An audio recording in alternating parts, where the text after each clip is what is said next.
Hello, comment allez-vous? Aujourd'hui, nous allons réaliser ceci. C'est un ensemble de cartes de présentation qui utilisent les filtres et pas mal d'animations.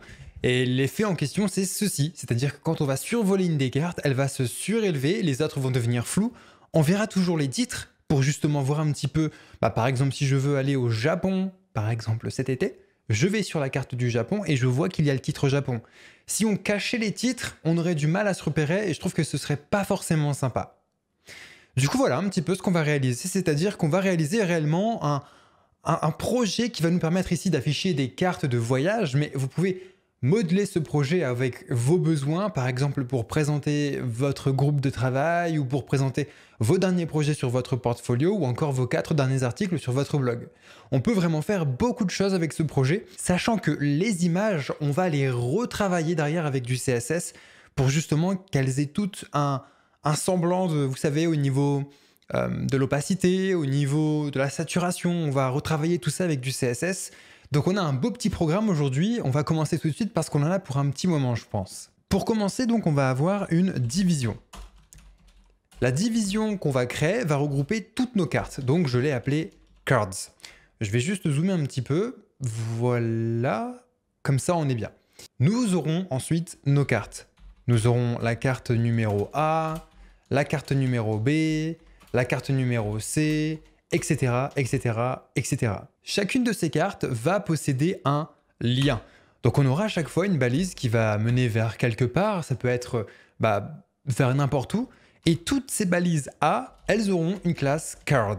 Et ça, on peut le copier ensuite sur toutes les autres cartes, mais on va d'abord continuer le reste de la structure.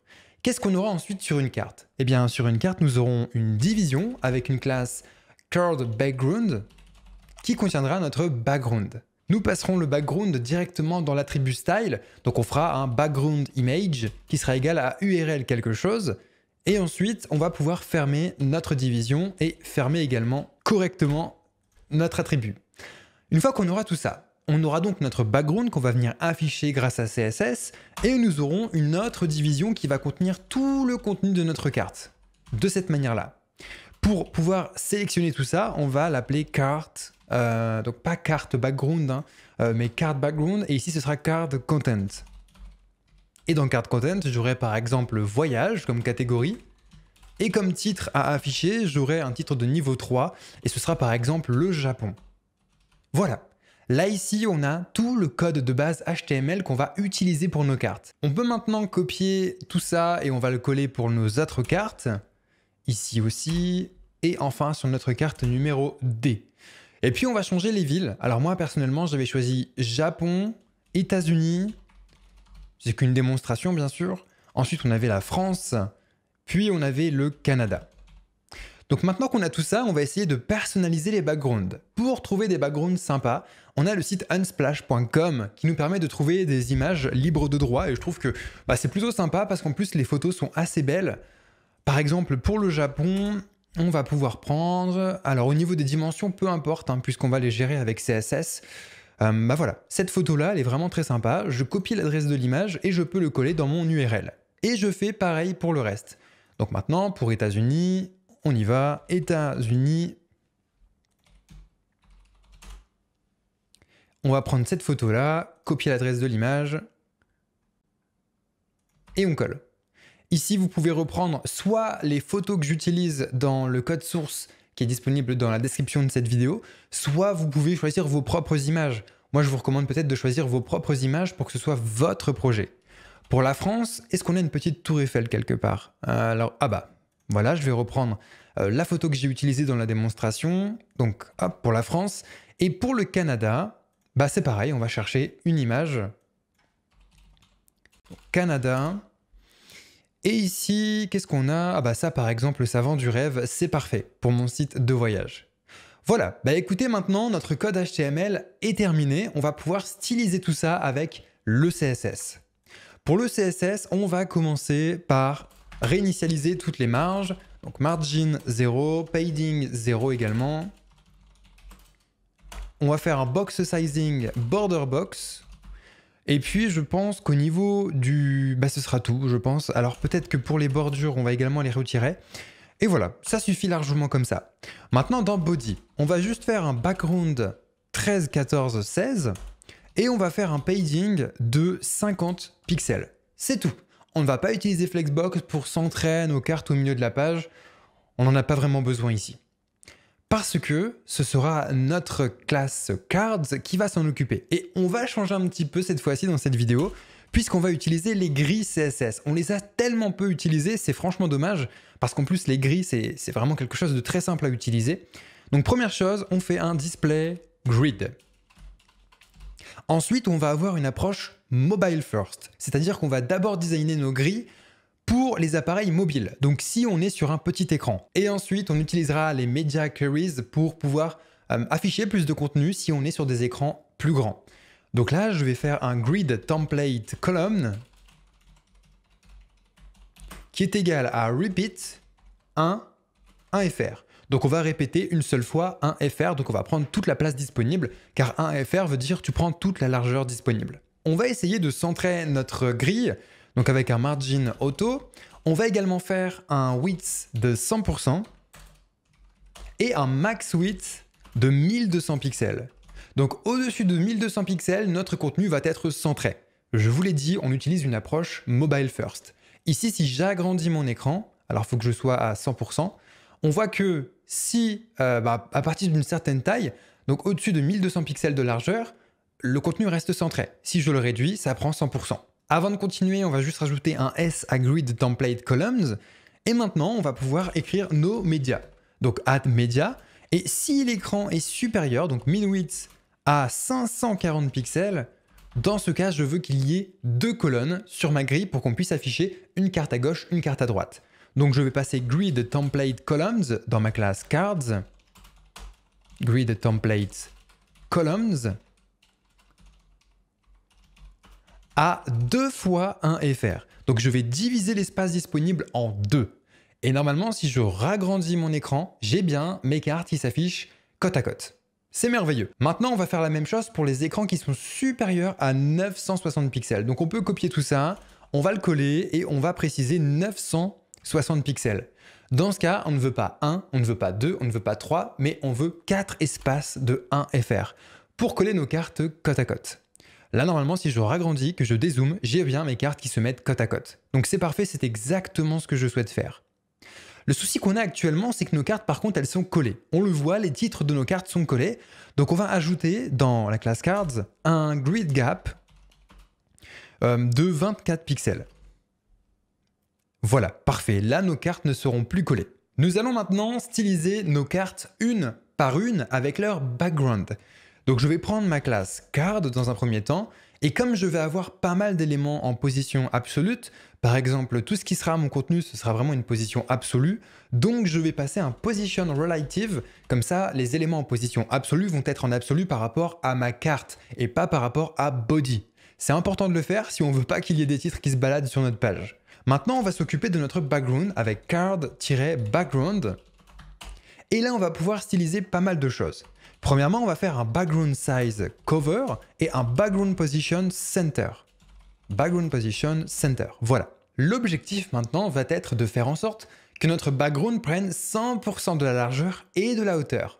Pour ça, on va utiliser un position absolute. Donc position absolute et on va le placer tout à gauche. Donc left 0, top 0, right 0 et bottom 0.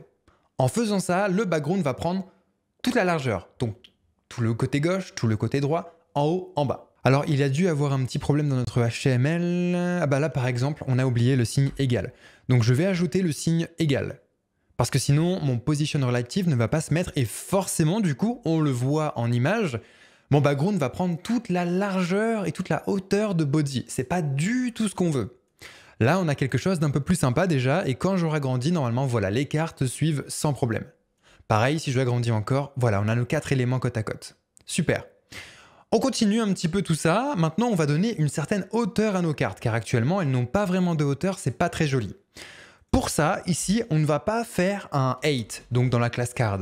On va utiliser un padding bottom. Pourquoi? Eh bien, en fait, on a envie de garder une certaine proportion. on a envie que la hauteur ait un certain ratio par rapport à la largeur. Pour ça, dans Padding Bottom, on va mettre 150%. En précisant 150%, on précise à notre navigateur qu'on souhaite que le padding soit d'une certaine proportion, donc d'un certain pourcent par rapport à la largeur. Et ça nous permet ainsi de garder plus ou moins les mêmes proportions. D'ailleurs, si je dézoome un petit peu et que je réduis, vous voyez que nos cartes, elles gardent plus ou moins tout le temps la même proportion. Et ça, c'est vraiment ce que nous, on veut. Donc c'est parfait parce que ça nous évite de devoir jouer avec des major queries pour toutes les largeurs avec la propriété height et la propriété width. Nous allons maintenant faire un border radius de 24 pixels. Ça va nous mettre des petits coins arrondis. Je trouve que ça finit très très bien les cartes. Là, c'est vraiment sympa. Alors là, on peut voir qu'on a quelque chose en dessous et en fait, il s'agit de notre titre. Et notre titre, ainsi que son contenu, on ne l'a pas encore placé. On va le faire, mais d'abord, on va modifier un petit peu notre background pour qu'il soit proportionnel avec le reste de notre projet. C'est-à-dire que tous nos backgrounds, on va les retravailler grâce à CSS. Pour ça, on va utiliser la propriété filter et on va utiliser pas mal de choses. On va utiliser brightness, qu'on va mettre à 0.75, donc ça va permettre de jouer sur la luminosité. Maintenant, nous allons jouer sur la saturation des images avec Saturate et on va faire un 1.2 pour augmenter un petit peu l'éclat des images. Là, on a augmenté légèrement la luminosité et la couleur de nos images. Par exemple, d'ailleurs, si je fais un 1.7, les images ont vraiment éclaté de couleur. Là, c'est un petit peu trop quand même, l'air de rien. Donc 1.2, je trouve que c'est assez approprié. Et enfin, on va baisser un petit peu le contraste. Donc contraste, on va le passer, alors pas contraste, mais contraste, on va le placer à 0,85. Donc on va baisser de 15% le contraste. Et là, comme ça, on a quelque chose d'un peu plus fade et ça va nous permettre, nous, de positionner beaucoup mieux notre texte. En parlant de ça, nous allons donc maintenant nous occuper du contenu de notre carte qui se trouve dans une classe Card Content. Ici, le problème, c'est que notre background, comme il est en position absolute, il se place devant notre texte. Nous, on ne veut pas que ça se passe comme ça. Donc on va également passer le contenu de notre carte en position absolute. Comme ça, il va repasser devant. Donc maintenant qu'on a notre texte qui est devant, on va ajouter un petit padding de 24 pixels. Et puis maintenant que c'est fait, je vais faire un font family Arial sans serif pour modifier la police avec, pourquoi pas, un color white. Voilà. Là, je trouve que c'est beaucoup plus sympa. On va maintenant styliser précisément nos catégories, donc la balise P, et nos titres, donc la balise H3. Pour ça, je vais juste dire que dans la classe Card Content, mes paragraphes, qui sont mes catégories, je vais jouer sur la couleur. Alors, on va utiliser RGBA, donc 255, 255, 255, avec une opacité que j'avais placée à 0.6, qui me permet de jouer un peu sur la transparence et comme ça je vois un petit peu les couleurs du background qui se reflètent dans la couleur du texte. Je trouve que c'est vraiment un effet très sympa. Maintenant que c'est fait, on va pouvoir faire un petit margin bottom de 10 pixels pour décaler la catégorie par rapport au titre de notre carte et on va pouvoir faire un text transform uppercase pour pouvoir mettre toutes les catégories en majuscules. Maintenant, j'ai également pris la liberté de faire un font size de 0.9 rem. Ça va me permettre de diminuer la taille de 10% et je trouve que c'est quand même beaucoup plus sympa d'avoir une catégorie en petit et de laisser place à l'image et au titre de la carte. Maintenant, en parlant de titre, on va styliser donc le titre. Donc Card Content H3. Et là, j'avais fait un font size de 1.9 rem et j'avais également joué sur les couleurs, non pas en mettant directement du blanc, mais en mettant un blanc un peu transparent, donc 255, 255, 255.9. Et comme ça, encore une fois, j'ai les couleurs du background qui se reflètent un tout petit peu sur le titre et je trouve que ça rend extrêmement bien. Enfin, pour terminer, j'avais ajouté un petit text shadow. Ça permettait de bien décaler le texte par rapport au fond. Et donc, j'avais utilisé 2 pixels sur l'axe horizontal, 2 pixels sur l'axe vertical et 20 pixels en opacité d'ombre avec une couleur RGBA qui ressemble à du noir, mais très léger, c'est-à-dire que je l'ai mis en 0.2. Donc là, ça permet vraiment de décaler mon titre par rapport à mon background et je trouve que c'est vraiment beaucoup mieux comme ça. Bon, bah écoutez, regardez un petit peu ce qu'on a pour le moment. On a des cartes qui sont plutôt sympas. Maintenant, ce qu'il faut, nous, c'est qu'on active notre effet pour qu'au survol, la carte actuelle s'agrandisse et que toutes les autres cartes, eh bien, s'assombrissent et se cachent derrière une ombre. Alors, comment est-ce qu'on peut faire ce genre de choses ? Eh bien, pour faire ce genre de choses, on va devoir déjà détecter le survol de la carte. Donc, quand ma carte est survolée, Très bien. Dans ce cas, card background, je vais augmenter. Je veux augmenter quoi? Je veux augmenter le background avec une propriété transform et scale qu'on va mettre à 1.05. Donc on va augmenter la carte de 5%, en tout cas le background de 5%. Et puis donc si je commence à faire ça, on peut déjà voir que quand je passe au-dessus, là mes cartes s'agrandissent et je trouve qu'en faisant ça, c'est déjà beaucoup plus sympa. Le problème actuellement, c'est que notre effet se fait vraiment du tac au tac et c'est pas vraiment joli. Donc pour régler ça, on va dans Card Background, là où justement on change l'échelle du background, pour utiliser Animation, ou plutôt pour utiliser Transition, qu'on va utiliser à 0.3 secondes. Donc toutes les propriétés, elles vont prendre 0,3 secondes pour être à l'état final. Là maintenant, on a quelque chose de beaucoup plus sympa, je trouve. Voilà. Là, c'est quand même beaucoup plus sympa. Maintenant, ce qu'on peut faire, c'est également mettre de l'ombre sur toutes les autres cartes. Donc, comment est-ce qu'on peut faire ça? Déjà, il faut détecter le survol de la carte. Donc, on dit cards.over. Si la carte, elle n'est pas survolée en tant que telle, dans ce cas, on va modifier card background. Par contre, si la section cards est survolée et que la carte en elle-même est survolée, dans ce cas, on ne va rien faire. Comment est-ce qu'on peut faire ça? On va sélectionner directement l'enfant et nous allons dire si la carte n'est pas, avec 2 points notes, et entre parenthèses, on va passer over.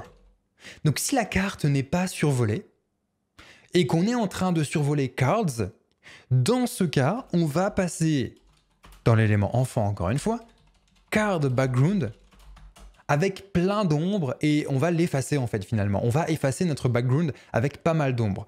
Pour ça, on va faire un filter. On va juste jouer sur les filtres ici. Dans Filter, nous allons utiliser Brightness qu'on va passer à 0.5. Donc cette fois-ci, on va vraiment baisser la luminosité de notre carte. D'ailleurs, si je commence déjà à tester ça, on voit que toutes mes cartes ici, la luminosité a beaucoup baissé et il n'y a que la carte qui est survolée actuellement qui n'est pas affectée par Brightness. Parce qu'ici, on regarde les cartes qui ne sont pas de point note, qui ne sont pas survolées. Par exemple, ici, Japon est en couleur, alors que États-Unis, on voit que c'est un peu plus terne. Si je passe par exemple Brightness à 0.1, vous allez voir vraiment la différence. Là, si je passe au-dessus de Japon, on voit que États-Unis, France et Canada, elles sont vraiment dans le noir. On voit quasiment plus rien, il n'y a plus de luminosité. Donc c'est à ça que ça sert. Ensuite, on va modifier la saturation. Donc Saturate, on va le passer à 0. Pourquoi? Parce qu'on va retirer toutes les couleurs. Si je fais ça maintenant que je vais au-dessus de Japon, on voit que les autres cartes sont en noir et blanc. Le contraste, donc contrast, on va le passer à 1.2, donc on va vraiment augmenter le contraste pour accentuer la différence entre le blanc et le noir. Et maintenant nos cartes, on voit que le contraste est beaucoup plus foncé, c'est-à-dire qu'on voit vraiment maintenant la différence entre le blanc et le noir de façon encore plus forte. Et on va terminer tout ça en ajoutant du flou, donc grâce à Blur qu'on va passer à 20 pixels. Ça veut dire que nos images vont avoir un flou de 20 pixels de rayon. Donc là maintenant, on voit que nos images ont effectivement du flou. Voici comment on fait cet effet. Et là, on a terminé. Si je regarde maintenant, lorsque j'arrive sur mon site, j'ai mes 4 cartes, et quand je survole une carte, toutes les autres cartes, qui ne sont donc pas dans Over, donc card .note .over, tout ça entre parenthèses, dans ce cas, je change uniquement avec la propriété filter l'affichage de mon background. Et ça me permet d'avoir ce résultat super sympa. Franchement, j'adore cet effet, je trouve qu'il est magnifique et je vois très bien un blog qui affiche ces 4 derniers articles avec la catégorie de l'article, le titre de l'article et en fond, l'image de l'article, mais sous forme verticale. Voilà, écoutez, c'est tout ce que je voulais vous montrer. C'était un tutoriel qui était assez long, l'air de rien. Je vais essayer de continuer à faire des vidéos sur cette chaîne qui soient vraiment intéressantes et pas juste des effets comme ça, au hasard. Enfin, pas vraiment au hasard, mais voilà, je préfère améliorer la qualité plus que la quantité. C'est pour ça qu'avant, il y avait une vidéo par jour. Maintenant, on est plus sur 1 à 2 vidéos par semaine. Ça dépend vraiment, au moins une vidéo par semaine. En tout cas, j'essaye de m'y tenir. Voilà, écoutez, amusez-vous bien.